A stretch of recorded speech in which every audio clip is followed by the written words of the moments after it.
ನೋಡಿ ಪೇಷಂಟು ಮಗು ಎಷ್ಟು ವಯಸ್ಸಿಗ? 5 ವರ್ಷ. ಎರಡೂ ಪದ ಸೊಟ್ಟಾಗ್ಬಿಟ್ಟಿತ್ತು, CTV ಅಂತ ಹೇಳ್ತೀವಿ, ಆ ಥರ ಆಗಿತ್ತು. ಸಿಮೆಂಟ್ ಹಾಕಿದ್ದೀವಿ,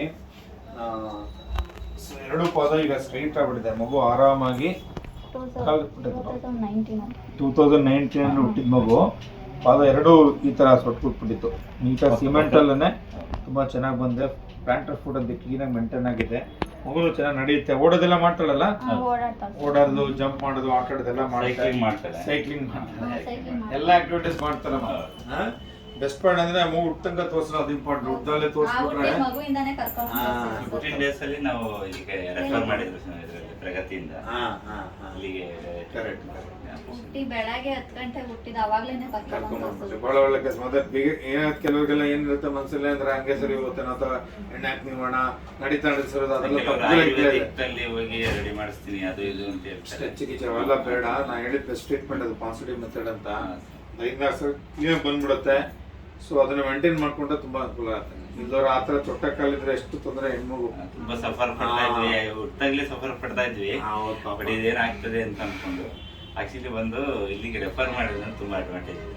ಸುಮಾರು ಜನ ನಮ್ಮ ಊರಲ್ಲಿ ಆಶ್ಚರ್ಯ ಪಡ್ತಾರೆ. ಈ ತರ ಗಂಡು ಮಕ್ಳಿಗಾದ್ರೆ ಪರವಾಗಿಲ್ಲ, ಹೆಣ್ಮಗುಗೆ ಆ ಥರ ಸಮಸ್ಯೆಗಳಾದ್ರೆ ಮನಸ್ಸಿಗೆ ತುಂಬಾ ಜೀವನದಲ್ಲಿ ಒಂದು ಕಂಫರ್ಟ್ ಝೋನ್ಗೆ ಹೋಗ್ಬಿಡ್ತೀವಿ ನಾವು.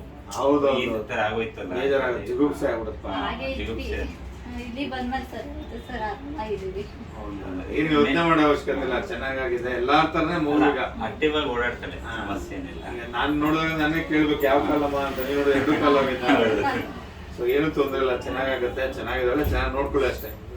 ರೆಗ್ಯುಲರ್ ಚೆಕಪ್ ಮಾಡಿಸೋದ್ರಿಂದ ಯಾರೇ ಬರ್ಲಿ ಈ ತರ ಆದ್ರೂ ಕೂಡ ರೆಗ್ಯುಲರ್ ಚೆಕಪ್ ಮಾಡಿಸ್ಕೊಬೇಕು. ಕರೆಕ್ಟ್ ಟೈಮ್ ಬಂದು ಕ್ಲೀನಾಗಿ ಫಾಲೋ ಅಪ್ ಮಾಡ್ಕೊಂಡು ಕರೆಕ್ಟ್ ಟ್ರೀಟ್ಮೆಂಟ್ ಮಾಡಿದ್ರೆ ಗೊತ್ತಾಗುತ್ತೆ. ಹೌದು, ಟೈಮು ಬಂದು ಚೆಕಪ್ ಮಾಡಿಸ್ಬೇಕು ಅಷ್ಟೇ. ಹೌದು, ರೆಗ್ಯುಲರ್ ಬರಬೇಕು. ಅದು ನಮ್ಮ ರೆಸ್ಪಾನ್ಸಿಬಿಲಿಟಿ. ಕರೆಕ್ಟ್ ಹೇಳಿದ್ರೆ ಸರಿ, ನಡ್ಸ್ಬಿಡಿ ನೋಡೋಣ. ಪ್ರತಂಗ ನಡಿಯಮ್ಮ.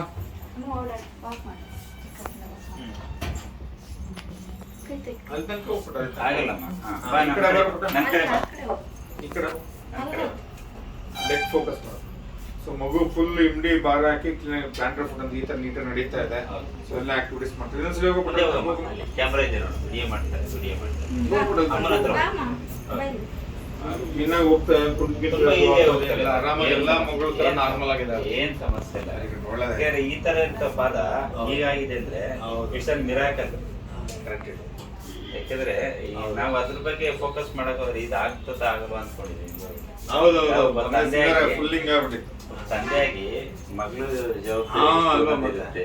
ನಮ್ಗೆ ಊಟ ಮಾಡಕ್ಕೂ ಆ ಟೈಮಲ್ಲಿ ಆಗ್ತಿರ್ಲಿಲ್ಲ, ಹೋಯ್ತು ಅಂತ ಮನಸ್ಸಿಗೆ. ಯಾಕೆಂದ್ರೆ ನಿಮ್ಮನ್ನ ಡೈಲಿ ನೆನ್ಸ್ಕೊತೀನಿ, ಹೋಗಿ ಒಳ್ಳೇದಾಯ್ತು ಆ ಕಡೆಯಿಂದ. ದುಡ್ಡು ಮನಿ ಡಸ್ ನಾಟ್ ಮ್ಯಾಟರ್. ದುಡ್ಡು ಎಷ್ಟು ಖರ್ಚು ಮಾಡುತ್ತೆ ಅದರಿಂದ ಉಪಯೋಗ ಆಯ್ತು, ಅನುಕೂಲ ಆಯ್ತು. ದುಡ್ಡನ್ನ ನಾವು ದುಡಿತೀವಿ.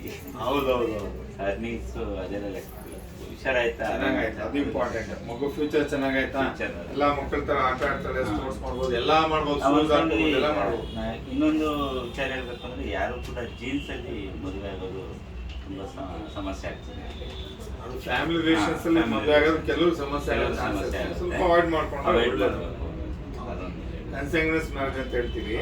ಸಂಬಂಧದಲ್ಲಿ ಮ್ಯಾರೇಜ್ ಆಗೋದು ಸ್ವಲ್ಪ ಅವಾಯ್ಡ್ ಮಾಡೋದು ಒಳ್ಳೆದು. ಈ ತರ ಸ್ವಲ್ಪ ಜಾಸ್ತಿ, 100ಕ್ಕೆ ಒಂದು 80% ಆ ಥರ ಆಗಿದೆ. ಸುಮಾರು ಜನ ನೋಡಿದ್ರೆ ಅದು ಸೈಂಟಿಫಿಕಲಿ ಪ್ರೂವನ್ ಆಲ್ಸೋ. ಸೊ ಹಂಗಾಗಿ ಸ್ವಲ್ಪ ಆದಷ್ಟು ರಿಲೇಷನ್ ಅವಾಯ್ಡ್ ಮಾಡೋದು. ಎಲ್ಲರಿಗೂ ಆಗಲ್ಲ, ಆಗೋ ಚಾನ್ಸ್ ಸ್ವಲ್ಪ ಜಾಸ್ತಿ ಇರುತ್ತೆ. ನಮ್ಮ ಕಾಲ ಆಗಿರೋದ್ರಿಂದ ಸಮಸ್ಯೆ ತುಂಬಾ ಕಮ್ಮಿ ಆಯ್ತು. ಕಣ್ಣು ಮೂಗು ಆ ಥರ ಏನಾದ್ರು ಸಮಸ್ಯೆ ಆಗಿದೆ ಏನ್ ಮಾಡ್ಬೇಕಾಗಿತ್ತು? ಪ್ರತಿಯೊಂದು ಸಜೆಷನ್ ಇದೆ, ಆದ್ರೂ ಅದು ಸ್ವಲ್ಪ ಅದು ರಿಸ್ಕ್ ಇರುತ್ತೆ. ರಿಸ್ಕ್ ಅಲ್ವಾ? ಆಯ್ತಪ್ಪ, ಒಳ್ಳೇದು ಮಾಡಿ. ಚೆನ್ನಾಗಿದೆ. ಕರೆಕ್ಟಾಗಿ ಹೇಳ್ತೇನೆ, ಬಂದು ಕರೆಕ್ಟಾಗಿ ಫಾಲೋ ಅಪ್ ತೋರಿಸ್ಕೊಳ್ಳಿ. ಒಳ್ಳೇದು. Thank you. ಒಳ್ಳೇದು. ನೆಕ್ಸ್ಟ್ ಟೈಮ್ ಆಯ್ತು.